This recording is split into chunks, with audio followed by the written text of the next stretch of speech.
நீங்கள் புரிஞ்சுக்கிங்க. அந்த டெக்னோ அப்படிங்கிறது நம்ம ஸ்டடியிலே நம்ம படிச்சிருக்கோம். ஓகே, இப்போது திரும்பவும் 5 மினிட்ஸ்க்குள்ளே வந்துட்டேன். இந்த 5 மினிட்ஸை வந்து இப்படி ட்ரா பண்ணிக்கிறேன். ட்ரா பண்ணிவிட்டு நமக்கு இந்த டெய்லி டைம் ஃப்ரேம்குள்ளே இருக்கக்கூடிய ஒரு என்ட்ரி ஜோனை நம்ம எடுக்கணும். ஏன்னா இது சப்ளை ஜோனு, அந்த சப்ளை ஜோனுக்குள்ளே இருக்கக்கூடிய ஒரு என்ட்ரியை நம்ம எடுக்கிறோம். இந்த என்ட்ரி இருக்குல்ல, இந்த என்ட்ரி வந்து இங்கேருந்து இந்த சப்ளை ஜோன் ப்ராப்பரான rally 3 base candle drop, continuous drop.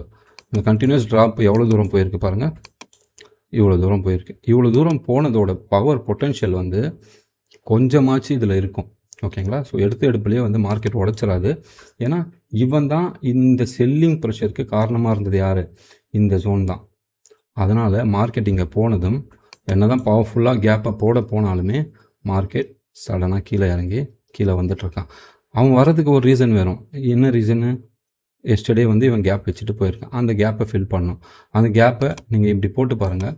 இங்கே வந்து ஒரு ப்ராப்பரான க்ரீன் கேண்டலாக இருக்கும்.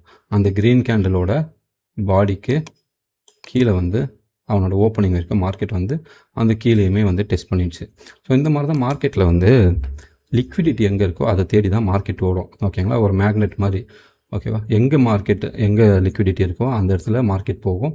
அங்கேருந்து லிக்விடிட்டி எடுத்துக்கிட்டு, லிக்விடிட்டி இஸ் நத்திங் பட் அவங்களோட pending orders or pending plus additional new orders. ஓகேங்களா? நியூ ஆர்டர்ஸ் வர்றது மார்க்கெட்டில் யாராலையும் தடுக்க முடியாது.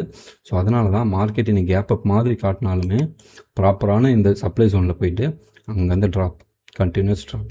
ஸோ ஏன் இந்த இடத்துல வந்து நான் நோ நியூ வால்யூம் அப்படின்னு போட்டேன் அப்படின்னா, இந்த கேண்டிலை பார்த்ததும் நமக்கு, அதாவது கேண்டிலை கண்ணால் பார்க்கும்போது இது எப்படி தெரியுது?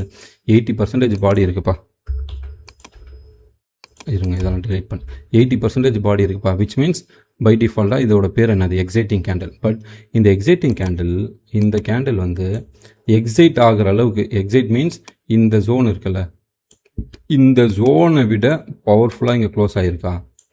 கிடையாது. இந்த பவருக்கு ஏற்ற அளவுக்கு இங்கே பவர் காட்டியிருக்கா? கிடையாது.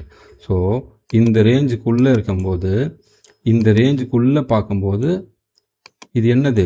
One of the base candle. இது பேருக்கு என்ன எக்ஸைட்டிங் கேண்டிலாக இருக்கலாம், பட் இந்த ஜோனுக்குள்ளே இது one of the exciting candle. Plus நம்ம ஆல்ரெடி குரூப்பில் போட்டிருந்தோம்.